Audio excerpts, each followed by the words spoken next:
the topic of how we get young children, especially children who come from communities where they have lots of experiences but don't have a lot of school-like literacy experiences, is really, really a critical one. In the 45 years that I've been a teacher and a teacher educator, I've seen reading continuously be pushed down. So when I started teaching, it was 6-year-olds. Now we're expecting kindergartners, and in some situations, we are really pushing for 4-year-olds to be involved in certain kinds of literacy learning. Now I want to make a distinction here today about literacy experiences and formal reading instruction. All children from the get-go, and maybe even before the get-go, while they're still prenatal, we want kids to be read to. We want kids to, not obviously in the womb, but we want kids to have opportunities with writing and so forth. But what I want to stress today is that there are some ways that often when we're working with kids in environments where they depend on schools for formal literacy instruction, that's a term I use for kids who come from homes where they're loved and have lots of experiences but don't have school-like literacy experiences. So I want to talk about today how we can give these kids the foundation. So it's not just that they begin to read technically, but that they really enjoy reading and establish themselves as people who want to use literacy for their lifetimes. So it's not just getting kids to know the alphabet, to know high-frequency words.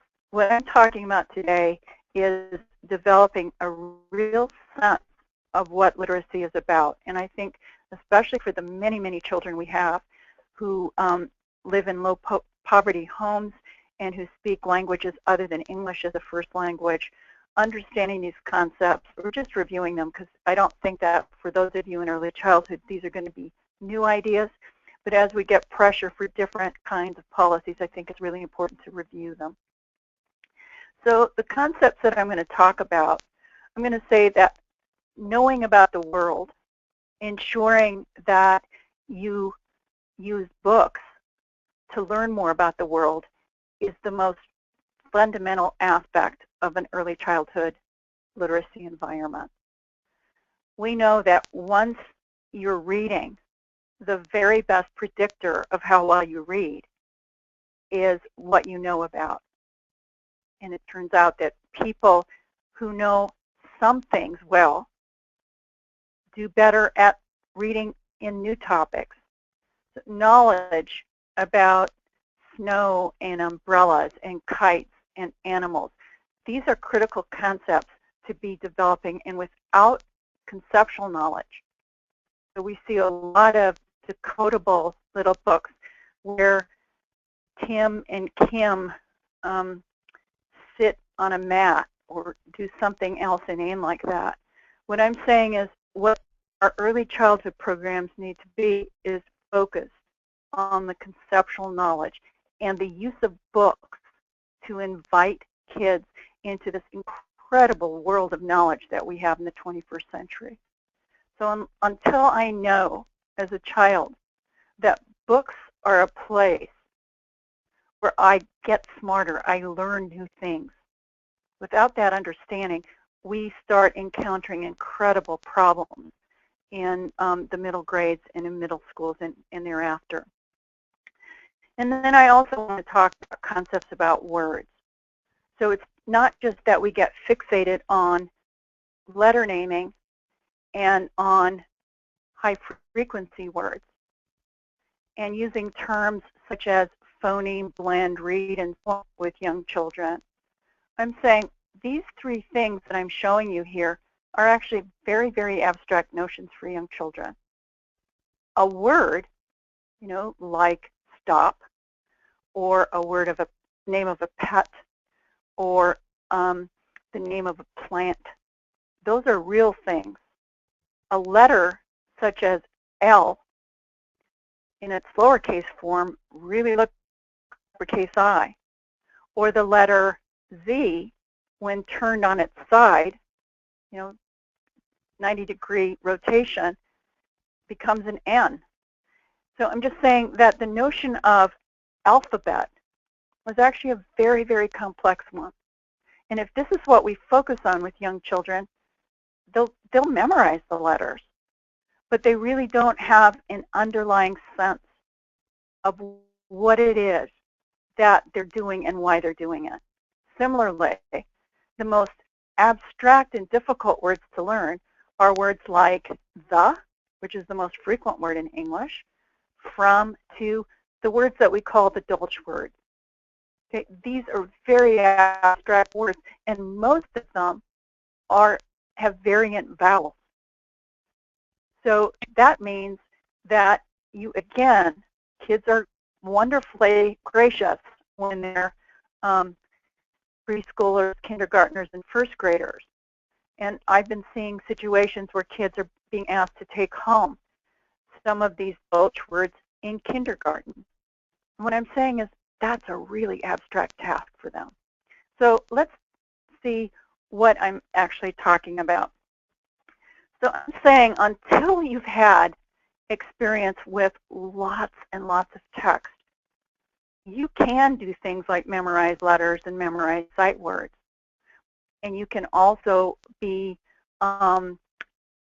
scaffolded into reading some of these decodables like Tim and Kim and Lynn and so on. But the experience isn't an engaging one. It's not a vital one. So I'm saying that there are two ways in which we want to develop concepts about the world. One is to do read-alouds with very intentional selections of books around themes. And this starts with the very earliest experiences that kids have in preschool environments.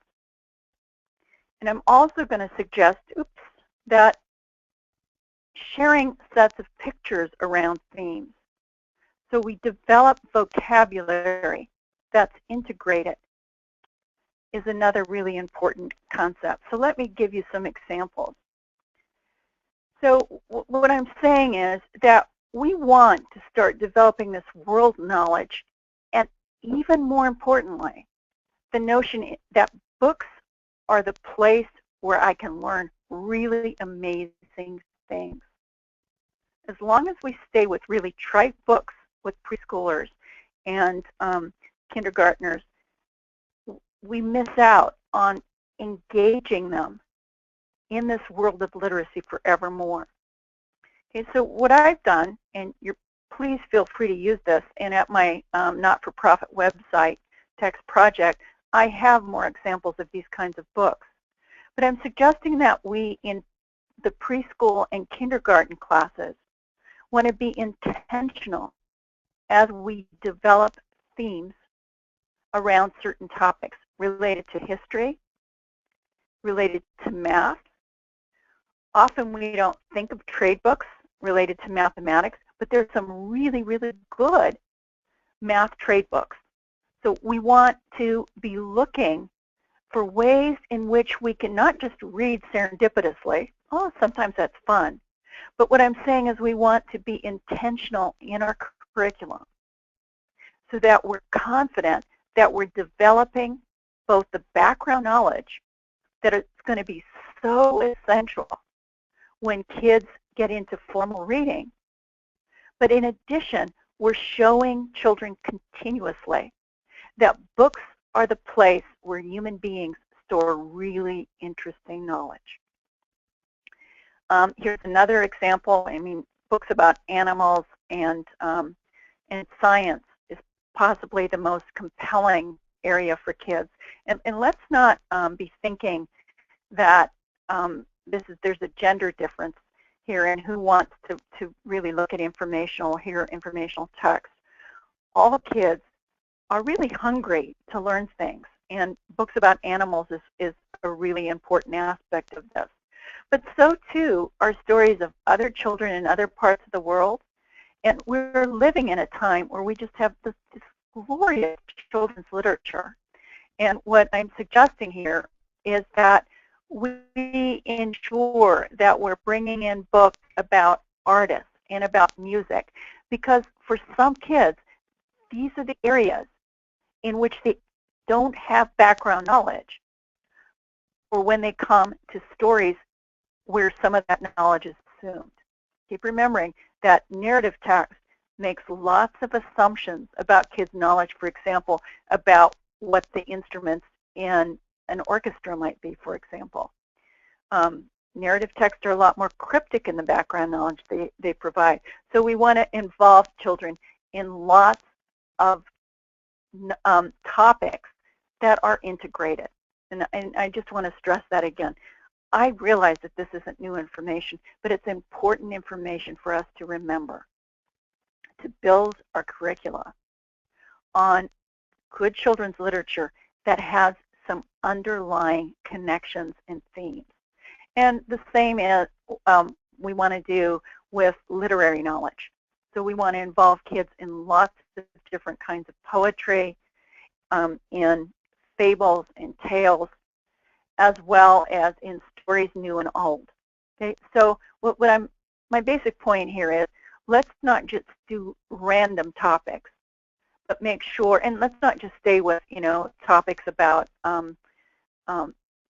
Halloween or, leaves in the fall or whatever, although those are good topics. I'm also saying that we want to spread the net a little bit more broadly. Okay, the second way in which we can develop themes or concepts for kids, and this is where we're starting to develop then concepts about words, are through integrated sets of pictures. And this is one of the things that we've provided people at Text Project. We've probably got about 1,000 pictures that are clustered by different themes. And here's an example of one on transportation. And even when children can't read these words, it can be important. And I wish that I had a better picture here actually for transportation and air and water and land and general transportation words. But what you're going to see is that these kids are getting to see words with different pictures. And we can have little stories we talk about these words. We can do some dictation around the words and so on. But what I'm saying is we want kids to start associating words with pictures. Just like when we're reading aloud, we want to also do some tracking of print. Okay, so this is an example of one of the sets of pictures that we have at Text Project. And as some of my colleagues have pointed out, sometimes it helps to have more than one picture on the topic. And we want to make sure that kids, especially English language learners, don't think that the boat is the water. I mean, boats are on water, but there's a distinction between boat and the water. In this case, we have two pictures of trains showing that they can be very, very different in design. So I hope that this gives you a sense of what I'm talking about in terms of developing concepts about the world. For me, that's the point of departure in a literacy program, that kids are seeing that ideas are recorded in text. Yes, we communicate a lot of ideas through oral venues, but the place in which people store knowledge, in which you get information about new topics, is text. And that's why we want kids' earliest experiences with text to be ones that are incredibly joyful, interesting, and engaging. Okay, now I want to talk a little bit about the second aspect, which is concepts about words. And I want to talk about two levels of this experience. And I'm saying before there's formal reading instruction, there are lots and lots of intentional experiences around the concept of words that precedes kids getting into the words in books. But I will also want to talk about beginning experiences with books. and I'm all for giving kids books that they hold on their own. I'm all for encouraging kids, as you saw with the word pictures, to have labels for lots and lots of different objects and to start reading special words. I'm just talking about not focusing our initial push in literacy on the high-frequency words and preventing kids from participating with words and books and so on until they know some of these things like letter naming. So in terms of the intentional experiences that precede formal reading, I'm suggesting that reading along with tracking, and these are ideas that are have a long history, but tracking and comments about words and also the process of reading, focusing on high meaning words such as kids' names and words that are of high interest, and then the critical role of writing. So let me give you some examples of those. There are some really excellent books that actually uncover for kids what the process of reading is.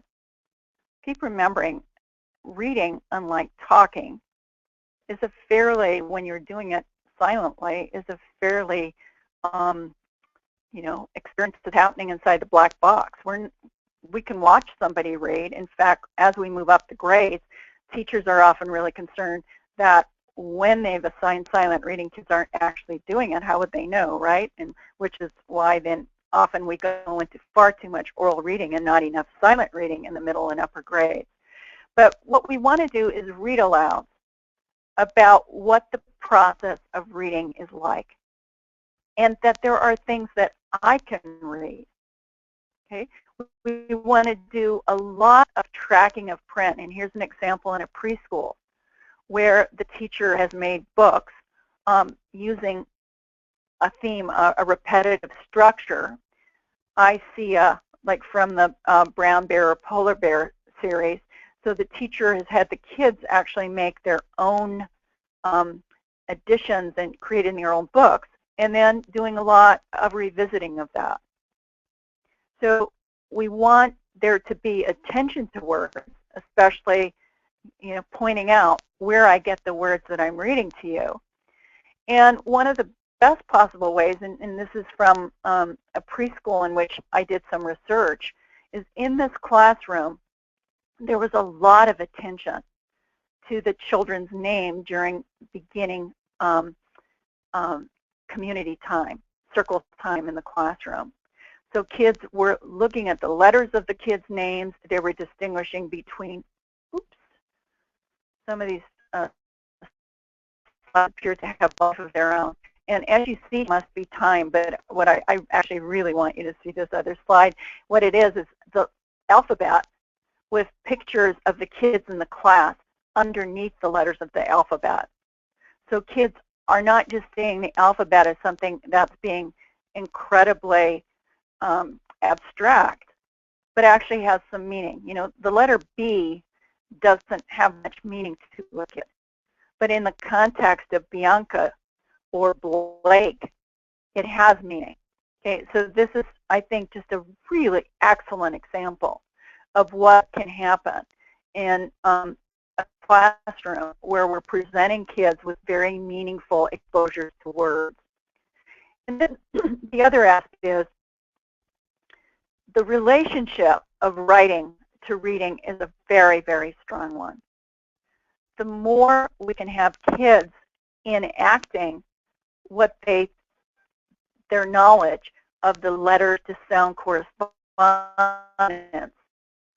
through activities with, here we have where kids are doing just an enormous amount of effort to figure out how words work. Here's an example of a kindergartner's writing through the school year. So in fall, there's a dictation of a picture. The kid is now actually doing some writing that looks pretty conventional.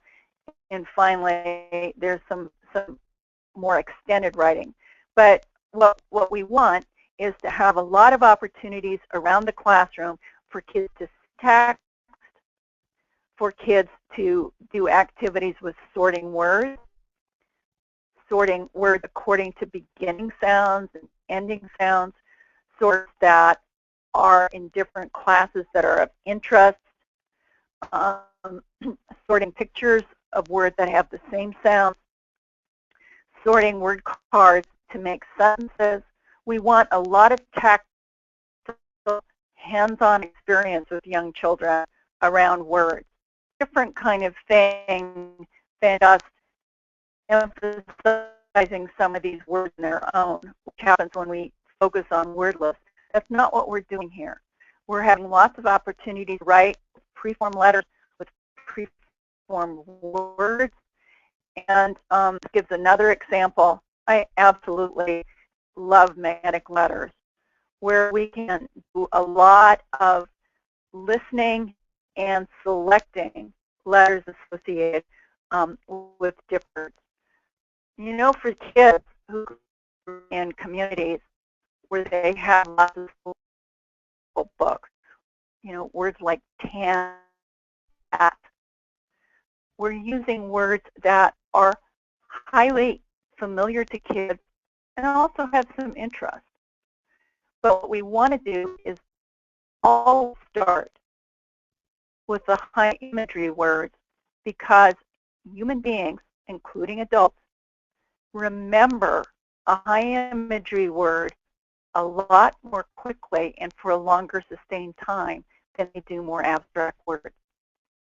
So in American reading instruction, this has not been the case words.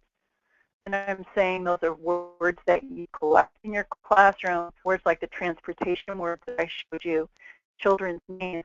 And when we're starting to look at books, we want to focus on the high imagery words. This is a lot more interesting. At some time you are going to need to focus on the and of and is, but in the context of knowing that there's some very interesting high imagery words. The second category is, yes, you do need to have high frequency words. I personally like to do activities that have some contrast of meaning, like little and big or down and up. And the books that I've written, and I'm going to show you where you can get some books for free that you can download. Any books that I've written, when we start integrating high frequency words, which we have to do very quickly, I want those to be words that, like the word big and the word see, have some regularity, but I also want it to be words dog, a tree, and a cat coming down a tree, or something of that nature. And then, within the context of high meaning words and highly frequent words, I also want to start really working on families of words that have lots of exemplars that are, as you see here, the camera indicates kind of the degree to which they're high meaning. The bigger the camera, the more high meaning. And I want you to look at the words in yellow. These are words that are highly frequent. Okay, the yellow words are highly frequent. The green words are just a little bit less frequent, and the words in red are even that, although all of these words are pretty frequent. Words like scat and slat and spat, probably not a great idea. So I'm focusing on the words here that are in the main, high imagery, and also highly frequent. You're going to have to do a lot of explaining to lots of kids what the word slat and the word that mean, and what we want in beginning reading. You know the thing about decoding? When I worked on Becoming a Nation of Readers, Jean Chall, who was the grand dame of reading education for many decades, she kept emphasizing that how can you know if you've decoded something if you don't know what the word is?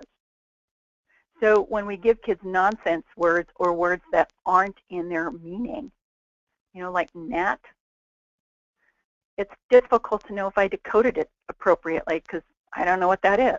So we want to stay with things like pat and hat and cat, words that are high meaning, highly regular, and also high imagery. So if that's what we're learning about words, how does this look in text?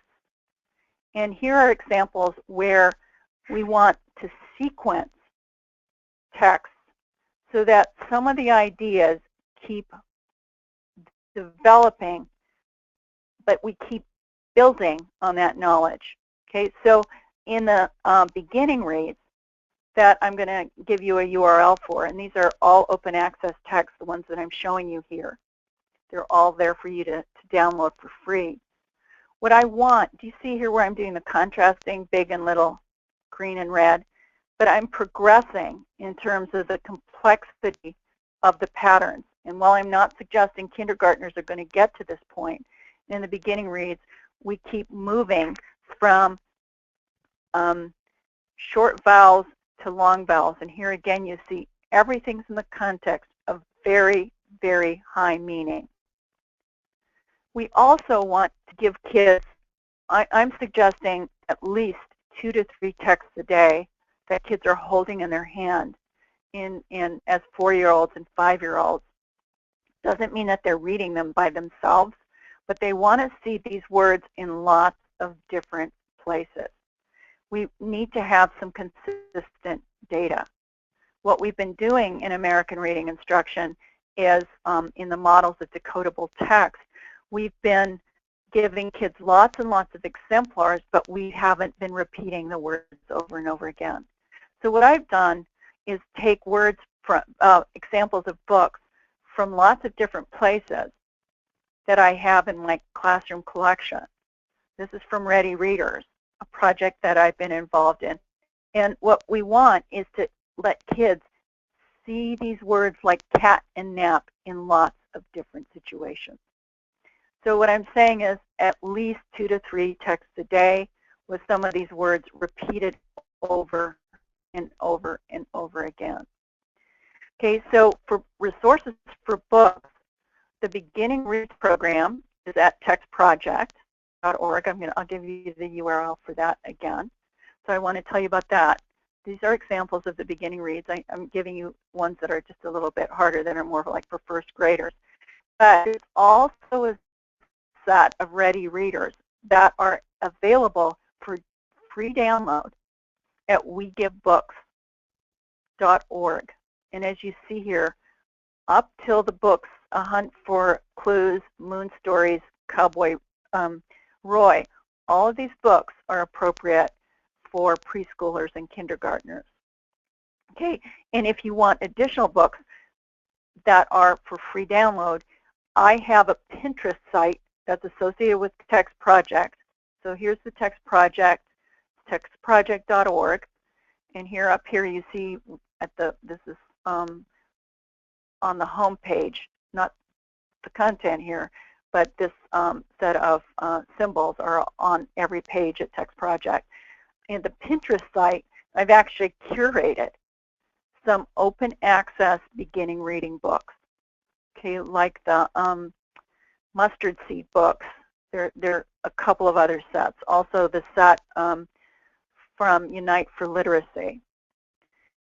So this is what I wanted to talk to you about today. I wanted to talk to you about concepts of print of the world. I wanted to talk to you about concepts about words. And what I've been saying is there's a lot that underlies understanding words before we actually bring kids into reading. And in looking at reading words on your own and words with support from others, I'm suggesting that high meaning words are a really critical place to start. We don't want to give kids texts that have basically nonsense stories. Yes, Dr. Seuss is an exception to that because the nonsense is silliness. But a lot of the decodables we've been giving kids are just plain nonsense and aren't that fun. So in closing, I want to invite you to join us as a newsletter recipient. So you can go to Text Project and be a newsletter recipient. And while for early childhood people, these books might not be as relevant. You might have colleagues or uses for these books. Every 2 months or so, we give a set of a new Stories of Words book for our newsletter recipients, and we also give away books and prizes.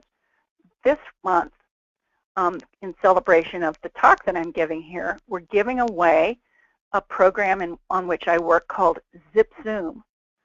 They're texts for early childhood, very appropriate texts that build on that notion of high meaning, high frequency, and highly decodable.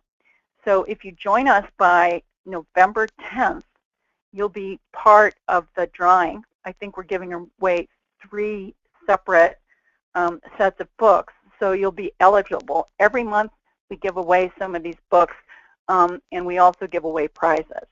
I also want to tell you that we have a lot of other material at Text Project. We hope that you'll visit us there. And if you have further questions for me, we have a place where you can request more information from Text Project. So thank you very much. And Doreen and Jean, I'm ready for some questions.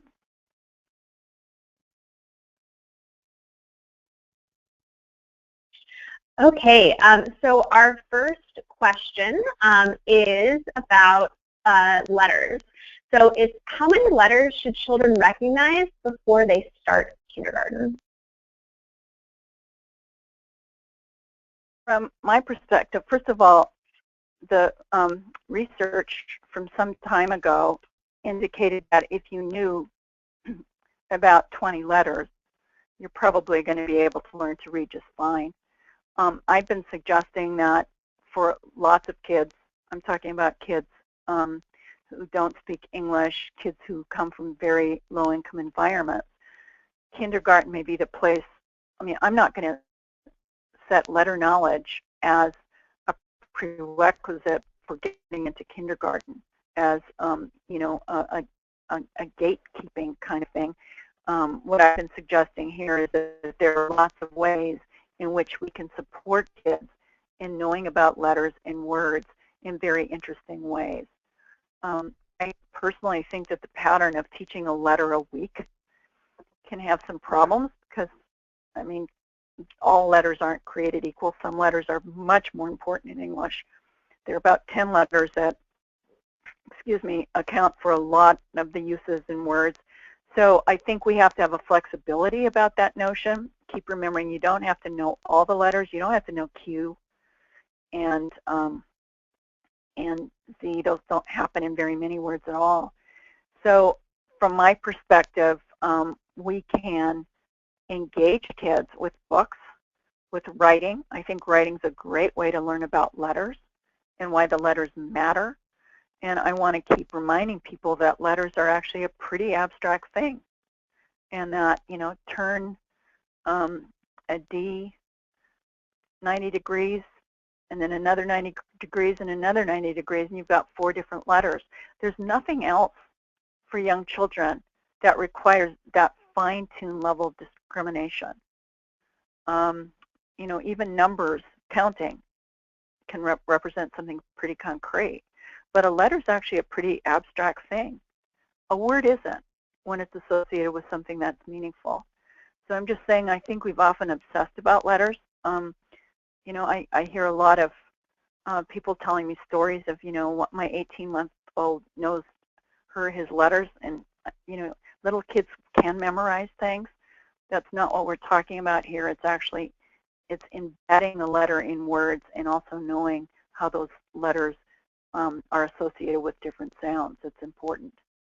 But I'm not going to use letters as a gatekeeping function that, you know, if you don't know the letters, you can't get into this place where we should actually be teaching you about them. Gotcha. Thank you. So the next question is, what do you think about phonemic awareness? Is that an important part of early childhood education? Phonemic awareness is an incredibly important part. I didn't go into that today. I think we become just incredibly focused on phonemic awareness, and I should have, in retrospect, done a section also on playing with words, so that we do a lot of listening activities, what rhymes, what doesn't.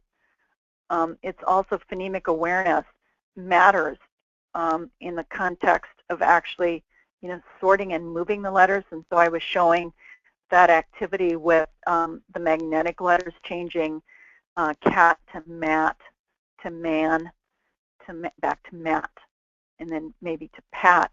That's an example of a segmentation activity that's really good. So from the perspective that I've been talking about, there's a lot of built-in phonemic awareness, another section on just playing with words and sounds. There can be a lot of ways through language play. I see something that starts like Sam. So what object in this room starts the same as Sam's name? So there are lots of activities, but again, I don't want phonemic awareness to be something that becomes so meaningless in that we obsess so much about it that we are limiting the literacy experiences of the very kids who come to school to acquire this. So I'm just saying that as middle kids get more and more sophisticated about literacy, the demands on all kids increases.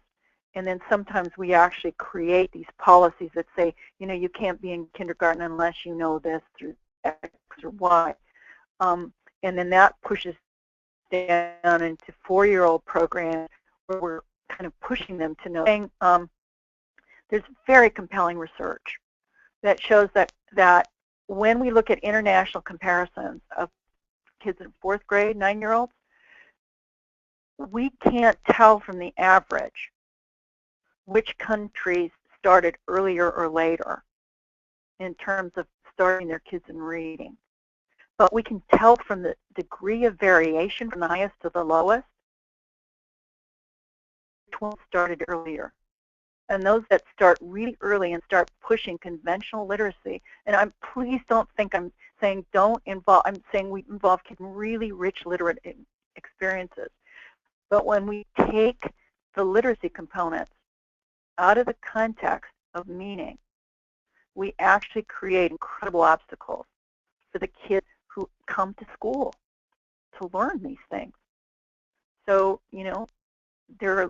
the middle class kids are, the push down is increasing. Pride that my 4-year-old can read, but that doesn't mean that all 4-year-olds need to be doing this. There are also some developmental constraints that we need to keep in mind. I think I was really on a little soapbox there, but pretty passionately about that. So is there another question? Thank you.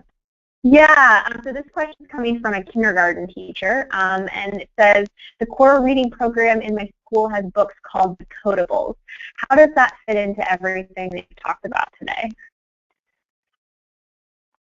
Well, I've talked about today that you absolutely need to have words that are consistent. Let me just go back here to my examples, right, with the word cat and nap.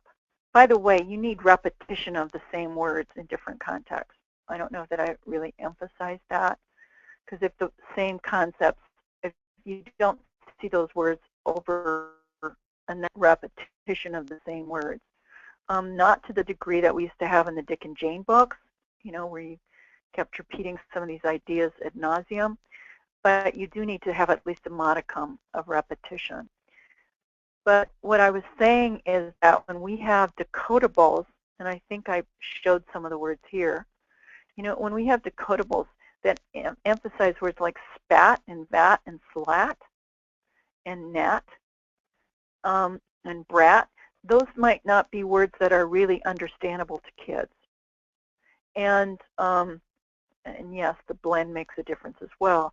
But we have a lot of decodables right now in the United States I know that my state of California and the state of Texas actually requires those in kindergarten, and I'm saying a lot of them bring in some very archaic or very rare words according to some of these patterns. And keep remembering that notion that Jean Charles taught me. If I'm a detective and I'm trying to decode something and I don't know what it pertains to, I'm not going to know if I got the answer. Similarly, if I'm a little kid and I'm decoding and I have no idea what a slat is, how am I going to know that I actually decoded it? So I'm just saying, decoding, we're trying to get kids to read words with which they're familiar, which is why this push for the high meaning, high frequency, so you get lots of repetition with it, and also highly regular. You have to know about the alphabetic process to read words in English, right? There was that singer Prince, right, who tried to add another letter to the alphabet, and that didn't go.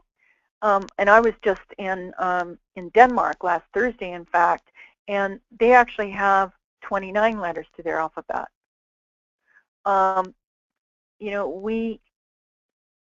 But whatever, how many letters you have, it's still alphabetic. There are some, languages that aren't, that are pictographic or ideographic, like Mandarin. But our language is alphabetic, and you have to have some principle of it. What I'm just asking is, why not make it with content that makes me want to actually understand this? Because the problems that we're seeing now, especially with English language learners who speak Spanish as a native language, is that they can call out the decode, but that the meaningfulness isn't there. And that's one of the topics that I'm hearing at the research conferences that I'm going to, is that it's comprehension that's a problem for lots of kids, which is why you want to develop background knowledge, concepts about the world, and you want to embed everything you do with young children in ensuring that they're not just memorizing something, embedding that in meaning. So thank you. I think you have something to say, and if we've been able to keep any folks on the line, I want to say thank you very much for that. And for those of you who will be listening to this later on, appreciate your commitment. And I hope you visit us at Tech Project and send us questions if you have some. Thank you. Yes. Thanks, Freddie. Before we hand it over to Doreen, we had one last quick question. Can you repeat the name of your Pinterest board? And specifically, what title should people search for? If you go into Text Project, and here's the lead page, right? And you see the P there. And if you hit it, I'm pretty sure it says something like early reading books. Okay, but I can confirm that, and you can send that out when you send the thank you note to folks. Absolutely. You get the Pinterest, all of our boards you got through that icon on Text Project, and then it's early reading. And like I said, we have a bunch of sources. I really recommend wegiveBooks.org. They're fabulous books. I'm very proud of them.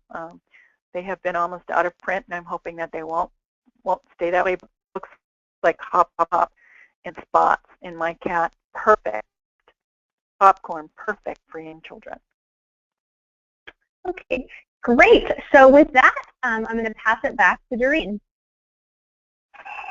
Thank you, Jean, and thank you so much, Freddie. That was a very informative and wonderful presentation. And as you mentioned, we will include information and links to these other resources in the thank you follow-up.